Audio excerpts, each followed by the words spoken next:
Pass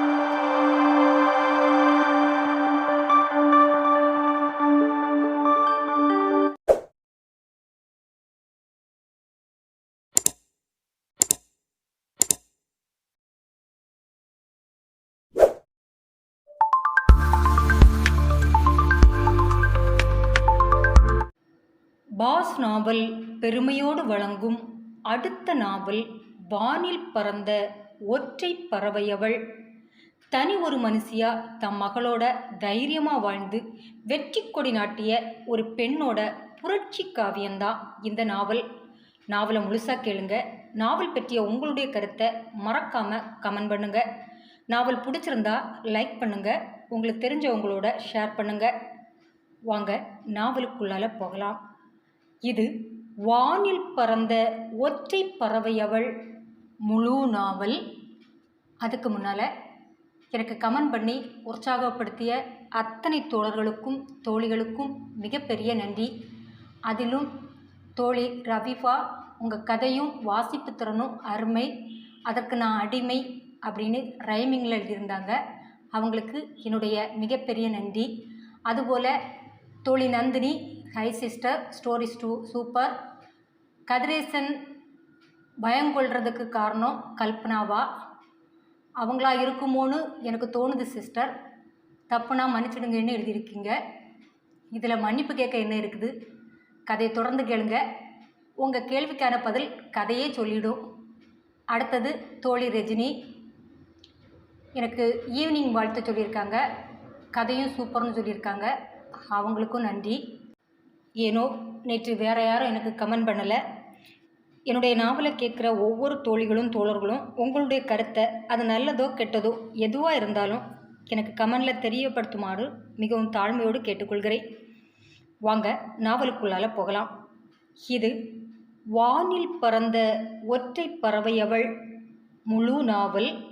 அத்தியாயம் 5. தூரத்தில் தெரிந்த அந்திவான அழகை ரசித்து கொண்டிருந்தாள் கல்பனா. ஒரு வாரமாய் வேலைப்பளு அதிகமாகி அவள் உள்ளத்தையும் உடலையும் வருத்தும்படி செய்துவிட கொஞ்சம் மொட்டை மாடியை தேடி வந்து அதோட இயற்கை அழகை அள்ளி பருகி கொண்டிருந்தாள். இது அவள் வாழ்வில் அடிக்கடி நடக்கும் நிகழ்வுதான். ஆஃபீஸ் வேலை ஓவராகி மண்டையை குடைய ஆரம்பித்தாலும் சரி, ஹாஸ்பிட்டல் அவள் உடலை புண்ணாக்கி அனுப்பியிருந்தாலும் சரி, சிறிது நேரம் இப்படி வந்து அமர்ந்து மூளைக்கும் உடலுக்கும் ஓய்வு கொடுத்து தன்னை புதுப்பித்துக் கொள்வது கல்பனாவின் வழக்கம். அதுபோல்தான் இன்றும் அமர்ந்திருக்கிறாள். ஆனால் அவளுள் என்ன பிரச்சனை என்றுதான் இன்று வரை தெரியவில்லை. கல்பனா அழுத்தமானவள். இதுவரை யாரிடமும் நெருங்கி பழகியதுமில்லை.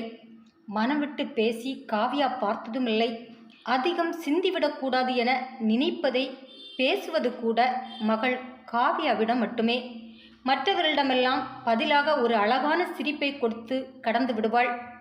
பிரச்சினை மண்டையை குடையும் போது இப்படி வந்து அமர்வதோ அல்லது தன் டிராயிங் ரூமில் போய் படம் வரைய ஆரம்பிப்பதோ என ஏதாவது ஒரு பக்கம் மனதை செலுத்தி காயப்பட்ட மனதிற்கு மருந்திட்டு தன்னைத்தானே நார்மலாக்கி கொள்வாள்.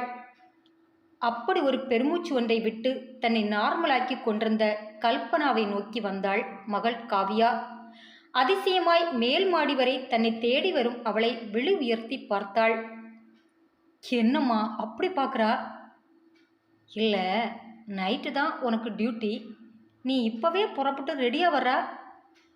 இல்லைம்மா, கொஞ்சம் ஷாப்பிங் போகணும், அதான் உங்களையும் அழைச்சிட்டு கிளம்பலான்னு வந்தேன்.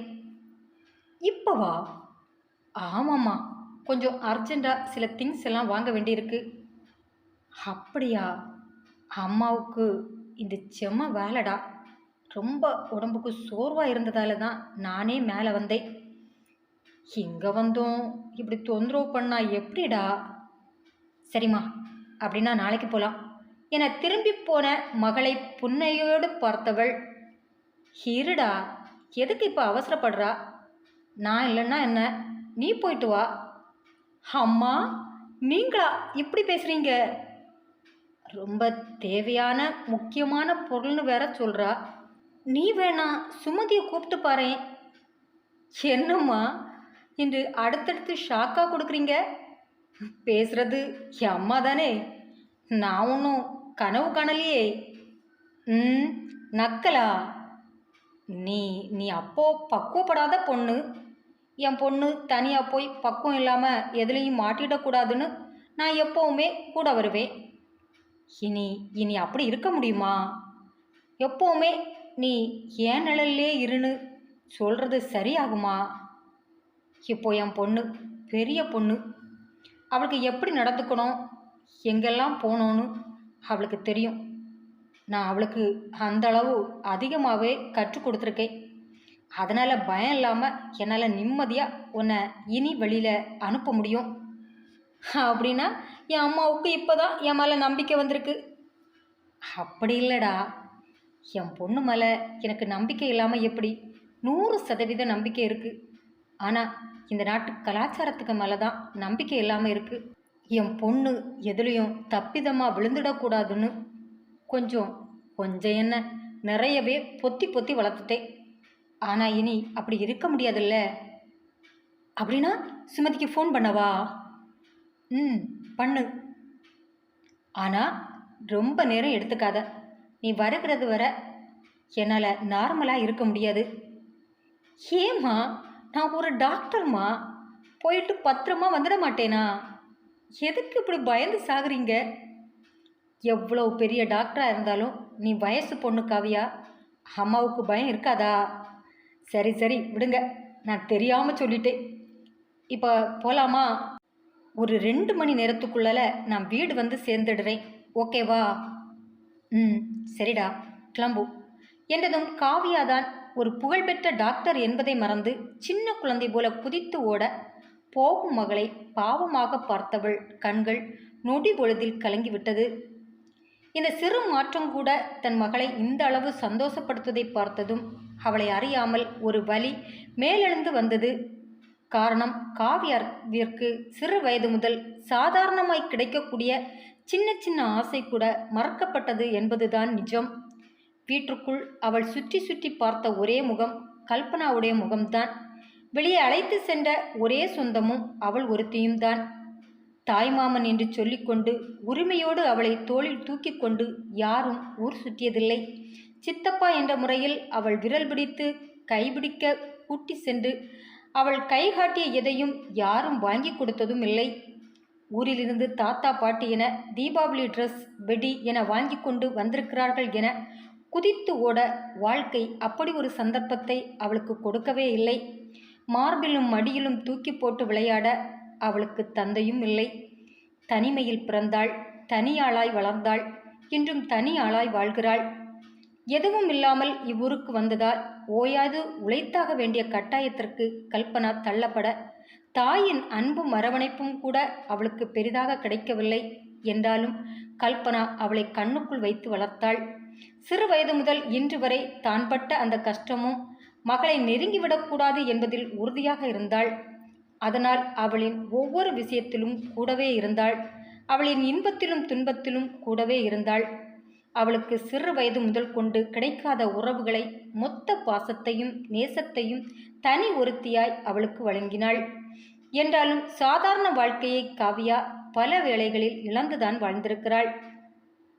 சிறு வயது முதலாய் ஏற்படும் சின்ன சின்ன ஆசைகள் பல வேளைகளில் மறக்கப்பட்டிருக்கிறது என்பது உண்மை.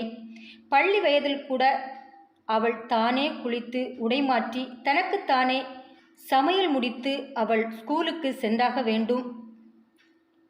காலை முதல் மாலை வரை தாய் வேலை முடித்து வருவது வரை இந்த சின்ன வயதில் கூட தனிமையில்தான் அவள் உழன்றாக வேண்டும். பசிக்கிறதா என அன்போடு சோறு பிசைந்து ஊட்டிய நினைவு எல்லாம் அவளுக்கு கொடுக்கவே முடியவில்லை. விதவிதமாய் அலங்கரித்து அன்னநடை பழகும் அழகை கூட பார்த்து ரசிக்க முடிந்ததில்லை. அவள் பெரியவளான போது கூட ஓடி வந்து தன் பயத்தை சொல்ல தாய் அவள் அருகிலே இருக்கவில்லை. இப்படி பல பல இன்பங்கள் அவளிடமிருந்து சூறையாடப்பட்டாலும் காவியா இதுவரை அது பற்றி பேசியதே இல்லை. எப்போதுமே சிரித்த முகத்தோடவே தாயை எதிர்கொள்வாள். அது தாயின் நிலையறிந்து வந்த முதிர்ச்சியா, இல்லை அப்படிப்பட்ட ஒரு நிலையை அவளுடைய மனது கூட எதிர்பார்க்கவில்லையா என்று இன்று வரை கல்பனாவுக்கு தெரியவில்லை. அதனால்தான் இனி அவளை சுற்றி தான் பிடித்திருந்த கயிற்றை மெதுவாக தளர்த்த முடிவு செய்திருந்தாள். இந்த முடிவால் தான் மகள் கேட்டதுமே உடனே சம்மதித்தும் விட்டாள். ஆனாலும் கல்பனாவின் உள்ளத்தில் ஏதோ ஒரு பய உணர்வு மேலெழுந்து அவளை தவிக்க வைத்தது. மகளை அனுப்பி வைத்துவிட்டு அவளுக்காக பதட்டத்தோடவே காத்திருக்கத் தொடங்கினாள். அதே நேரம் அந்த அடுக்குமாடி காம்ப்ளெக்ஸில் நின்று கொண்டிருந்தனர் காவியாவும் சுமதியும்.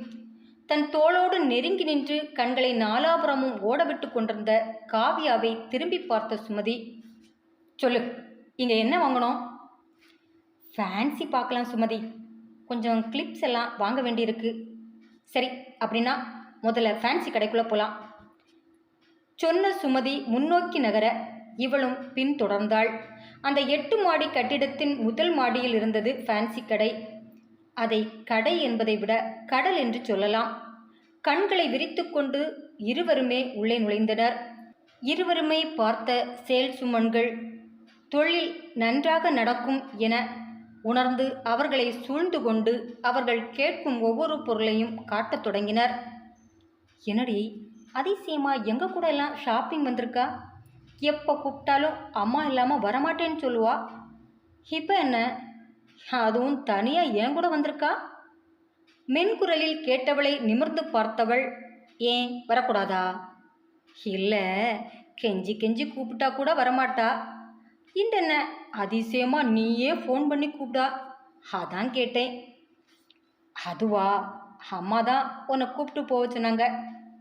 ஓ அம்மாவா? ஆச்சரியமாக இருக்கு. இருக்கும் இருக்கும், ஆனாலும் உனக்கு குசும்பு ஜாஸ்தி தான். எப்போவுமே நான் உன் கூட வெளியில் வந்துட்டு இல்லையா? பெருசாக வந்துட்ட, வெளியில் சொல்லிடாத. ஒரே ஒரு முறை மட்டும் வந்துட்டு கேட்குற நேரம் எல்லாம் அதே சொல்கிற. எனக்கு மட்டும் ஆசை இல்லையா? ஆனாலும் அம்மாவுக்கு என்னை விட்டால் வேற யார் இருக்கா சொல்லு? எனக்கு எப்போவாவது தான் டைம் கிடைக்கும். அதுலேயும் நான் எப்போவாவது தான் வெளியில் வருவேன். அந்த நேரம் மட்டுமாவது அம்மா கூட இருக்கணும். அம்மாவுக்கு பார்த்து பார்த்து எல்லாத்தையும் வாங்கி கொடுக்கணும் என்கிறதுக்காக தான் நானே அம்மா கூட வருவேன். நான் மட்டும் உங்கள் கூட வந்து பர்ச்சேஸ் முடிச்சிட்டேன்னு வை, அம்மா தேவைக்கு கூட வெளியில் வரமாட்டாங்க. அதனால தான் அம்மாவை வெளியில் கொண்டு வரணும், அவங்களுக்கும் நான் பார்த்து பார்த்து எல்லாம் வாங்கி கொடுக்கணும் என்கிறதுக்காக தான் நீங்கள் வற்புறுத்தி கூப்பிட்டா கூட நான் உங்கள் கூட வருகிறதில்ல. அப்படின்னா இன்று என்னவா? அம்மாவுக்கு வயசாகுது, ரொம்ப சோர்வாக போயிட்டாங்க. அதான் தனியாக நான் கிளம்பி வந்தேன். ரொம்ப டயர்டாக இருக்கிறதா வேற சொன்னாங்க. இனி வேலைக்கு போக வேணான்னு எவ்வளவோ சொல்லி தான் பார்க்குறேன், கேட்க மாட்டேங்கிறாங்க. நர்ஸு வேலையை மட்டுமாவது விடுங்கம்மான்னு சொல்கிறேன், ஒத்துக்க மாட்டேங்கிறாங்க. கம்பெனி ஒர்க்கை நைட்டு முழுசும் முழிச்சிருந்து பார்த்துட்டு பகலில் ஹாஸ்பிட்டலில் ஓடி ஆடி வேலை செய்கிற வயசா இது? அதான் அவங்க உடம்பு தளர்ந்து போயிட்டு. எதுக்கு உங்கள் அம்மா இனி இவ்வளவு கஷ்டப்படணும்? அப்போவாவது தனி ஒரு மனுஷியாக உன்னை ஆளாக்க வேண்டிய கடமை இருந்துச்சு. இப்போ அப்படியா? நீயே மாதம் 2 லட்சத்துக்கு மேலே சம்பாதிக்கிறா. இனியாவது அவங்க கொஞ்சம் ரெஸ்ட் எடுக்கலாமே. சரி, இதை நீ வந்து சொல்கிறியா? அடியாத்தி, வா அம்மாட்ட கொண்டு என்னை மாட்டி விடவா பார்க்குறா? நான் அதுக்கு ஆள் இல்லைம்மா. என்னதான் நான் டாக்டராக இருந்தாலும் ஒரு நர்ஸு பார்த்து பயந்தேன்னா அது உன் அம்மாவை பார்த்து தான். ஆள விடு சாமி என சுமதி முன்கூட்டி நடக்க சிரித்து கொண்டு பின்னோக்கி வந்தாள் காவியா. அவளின் கண்களில் அந்த பேகு சரியாக விழுந்தது. அதன் அழகில் கவரப்பட்டவள் ஓடி போய் அதை எடுத்து திருப்பி திருப்பி பார்க்க அங்கு வேலை பார்த்த பெண்களோ 2400 ரூபா மேடம் என்றனர். சட்டென எடுத்த இடத்தில் வைத்த காவியா அவசரமாக அங்கிருந்து நகர வேறு ஒரு கை அந்த பேகை எடுத்தது. விலையை கேட்டுவிட்டு அவசரமாக வைத்த காவியாவை நக்கல் அடித்து கொண்டு சுமதி முன்னோக்கி நகர அவளுடன் பின்னோக்கி நடந்து கொண்டிருந்தாள் காவியா. அடுத்த கடையின் வெளிப்பக்கம் வந்தவர் தொங்க விட்டிருந்த சாரியை பிடித்து காட்டி, சுமதி, இந்த சாரியோட டிசைன் சூப்பராக இருக்குல்ல? ஏய், சூப்பராக இருக்குடி. அதுலேயும் உன் கலருக்கு செம்மையாக இருக்கும். உள்ளால போய் விலை கேட்கலாம் வா என நகர போனவளை பிடித்து இழுத்தவள், பார்த்தாலே தெரியுது காஸ்ட்லியாக தான் இருக்கும். இந்த விலைக்கு புடவை வாங்கி நான் என்னைக்கு உடுத்த போகிறேன் பேசாம வா, போயிடலாம் என்றவளை ஒரு மார்க்கமாக பார்த்த சுமதி ஒரு கேலி புன்னகையை உதட்டில் தவளவிட, வாடி போகலாம் என காவ்யா சுமதியின் கையை பிடித்து இழுத்துக்கொண்டு அடுத்த கடைக்கு செல்ல, அவர்களை தொடர்ந்து வந்த அதே கரம் அந்த சாரியையும் எடுத்துக்கொண்டது.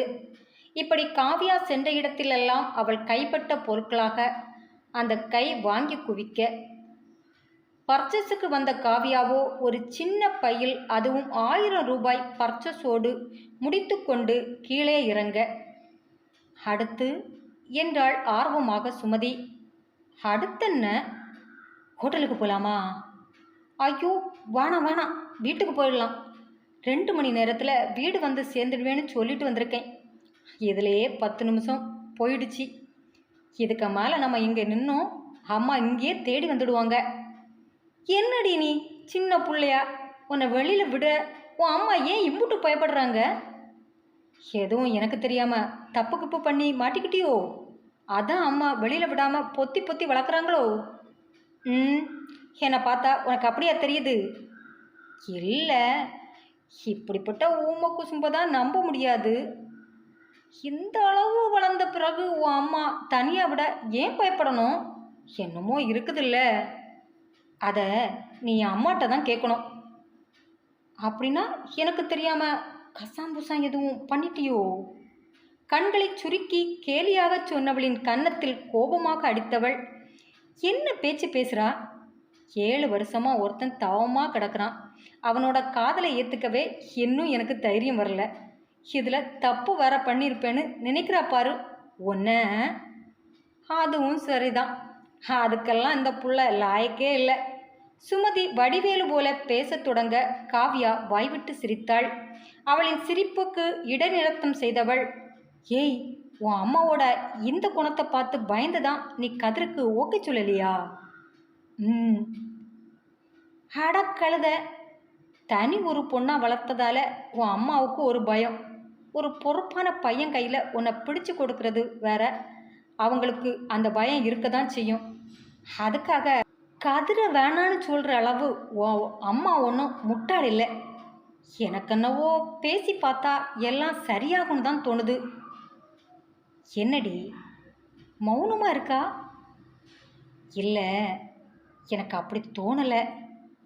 அம்மா சம்மதம் அவ்வளோ ஈஸியாக எனக்கு கிடைக்கும்னு எனக்கு தோணலை சுமதி. ஏண்டி அப்படி சொல்கிறா? நான் என் அம்மா கூட இருக்கேன். அவங்களோட ஒவ்வொரு மூமெண்ட்டும் வச்சு அவங்களுக்கு பிடிச்சது பிடிக்காதது எதுன்னு நான் சொல்லிடுவேன். அதுபோல தான் இதுவும். இந்த பேச்சு அம்மாவுக்கு பிடிக்காதுன்னு தான் எனக்கு தோணுது. அம்மாவோட அழுத்தம் உன்னை அப்படி யோசிக்க வைக்குது. நிஜமாக கதிர் போல ஒரு மாப்பிள்ளை எந்த குடும்பமும் நிராகரிக்காதுடி. பார்ப்போம், உன் எண்ணம் போல நடந்தா எனக்கும் சந்தோஷந்தான். ஏய், அப்படின்னா உனக்கு சம்மதமா? யார் சொன்னா? இப்போ தானே சொன்னா. நான் என்ன சொன்னேன்?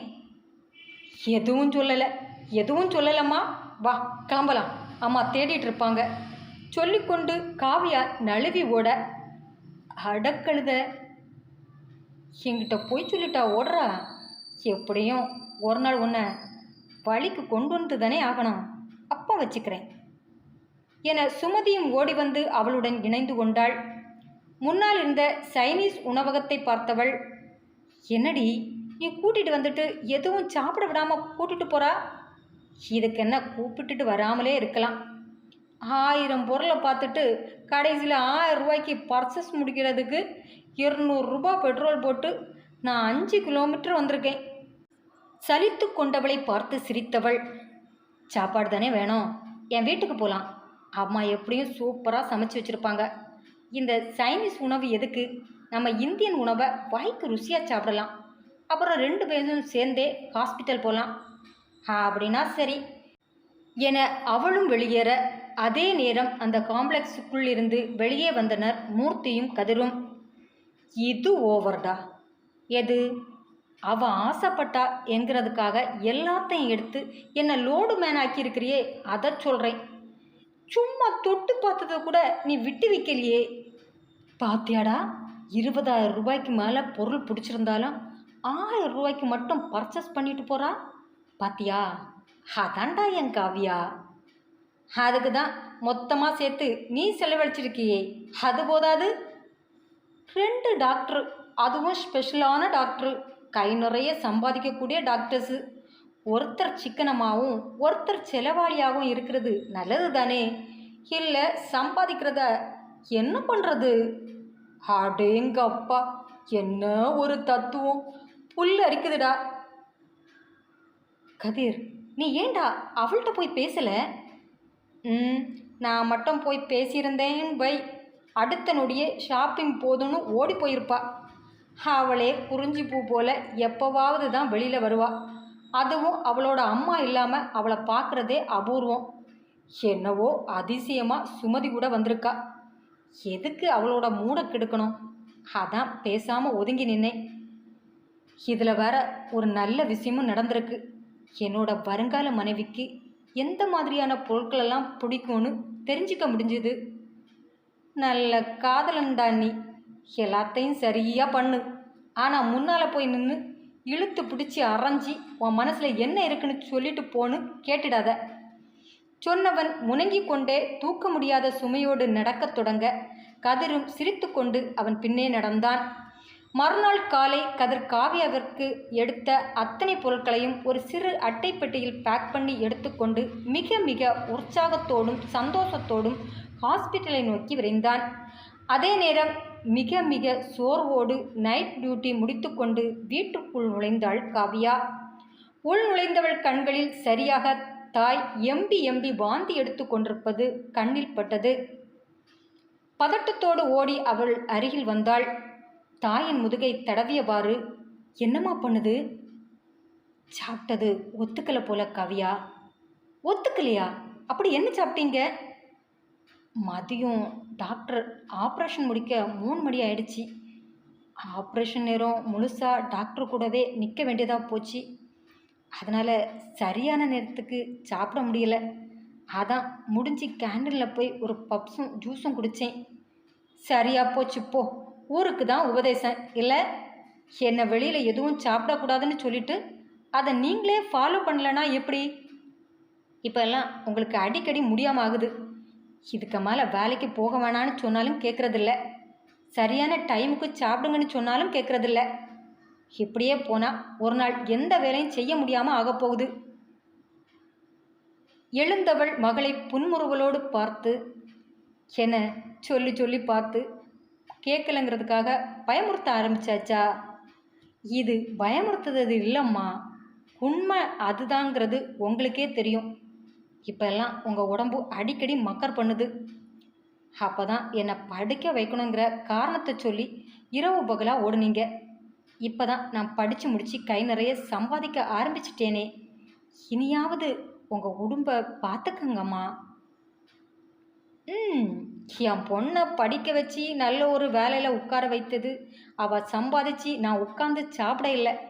என் பொண்ணு யாரையும் நம்பி இருக்கக்கூடாது, கடைசி வரை சொந்த காலில் நிற்கணும்னு. அதுக்கு தான் படிக்க வச்சுருக்கேன். நான் சோம்பேறி ஆகிறதுக்கு இல்லை. இப்படியே பேசிகிட்டு இருங்க, உங்களை மாற்றவா முடியும்? முதல்ல இந்தாங்க, வாயை கொப்பளிங்க என்றதும் மகள் நீட்டிய பாட்டிலை வாங்கியவள் வாயை சுத்தப்படுத்தி விட்டு சோர்வாக வந்து சோபாவில் அமர்ந்தாள். இருங்கம்மா, நான் டேப்லெட் எடுத்துகிட்டு வரேன் என அறையை நோக்கி விரைந்தாள். 2 நிமிடத்தில் டேப்லெட்டோடு வந்தவள் தாயிடம் மாத்திரையை நீட்ட கல்பனாவும் வாங்கி கொண்டாள். நீங்கள் சாப்பிட்டுட்டு படுங்கம்மா, நான் இன்று சமையல் செய்கிறேன். உனக்கு மறுபடியும் போக வேண்டியிருக்கு, நீ பேசாமல் போய் தூங்கு. நானே ரெடி பண்ணிடுறேன். ஏது இந்த நிலைமையிலையா? எனக்குன்ன, எனக்கு ஒன்றும் இல்லை. பேசாமல் படுங்கம்மா, நானே எல்லாத்தையும் பார்த்துக்கிறேன். எனக்கு எந்த கஷ்டமும் இல்லை என தாயை சமாதானப்படுத்தி தூங்க வைத்துவிட்டு கிச்சனுக்குள் புகுந்து கொள்ள கல்பனா போகும் மகளை பார்த்தவாறு படுத்து கொண்டாள். என்றும் போல் இல்லாமல் இன்று அதிகமாகவே சோர்வு தெரிவது அவளுக்கு நன்றாகவே தெரிந்தது. அதனால் கண்களை இறுக மூடிக்கொண்டு படுத்துவிட்டாள். அதே நேரம் சரியாக காலில் இருந்த தொலைபேசி அழைத்தது. வேண்டா வெறுப்பாக எழுந்தவள் தளர்ந்து போய் மேஜை பக்கத்தில் வந்ததும் அது தன் மூச்சை நிறுத்தி கொண்டது. ஒரு நொடி நின்றவள் திரும்பி நடக்க ஆரம்பித்த போது மறுபடியும் டெலிஃபோன் குரல் கொடுத்தது.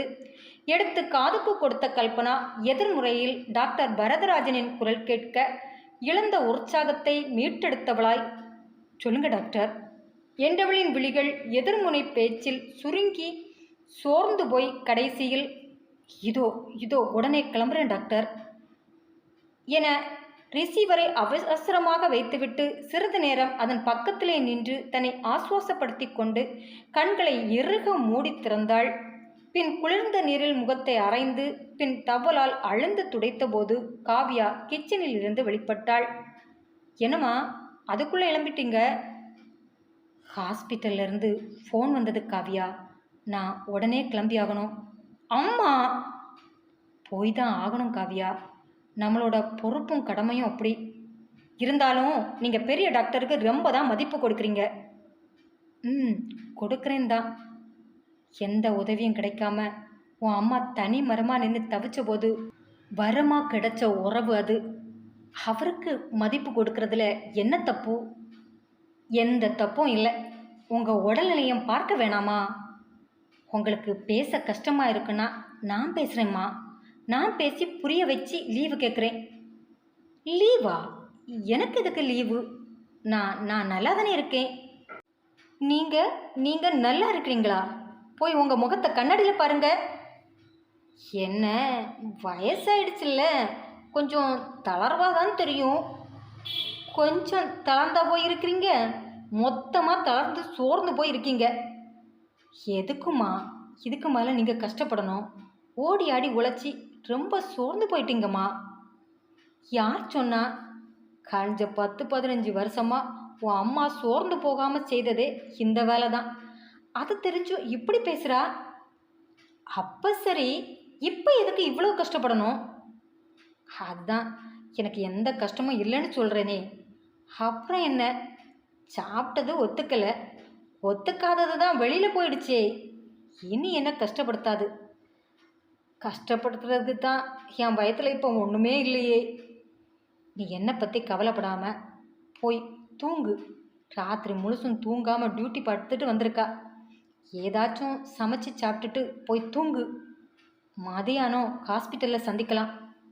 புறப்பட அவசரமாக இது எல்லாவற்றையும் சொல்லிவிட்டு வீட்டை விட்டு வெளியேறினாள் கல்பனா. போகும் தாயை தடுத்து நிறுத்த முடியாமல் இயலாமையோடு பார்த்து நின்றாள் காவ்யா. அத்தியாயம் தொடரும். என்ன ஃப்ரெண்ட்ஸ், நாவலுடைய தொடர்ச்சி எப்படி இருந்தது? உங்களுக்கு பிடிச்சதா அமைஞ்சிருந்ததா என்கிறத மறக்காமல் கமெண்டில் சொல்லுங்கள். மீண்டும் நாளைக்கு இந்த நாவலின் அடுத்த பகுதியோடு உங்களை சந்திக்கும் வரை உங்களிடமிருந்து விடைபெறுவது உங்கள் செல்வம்.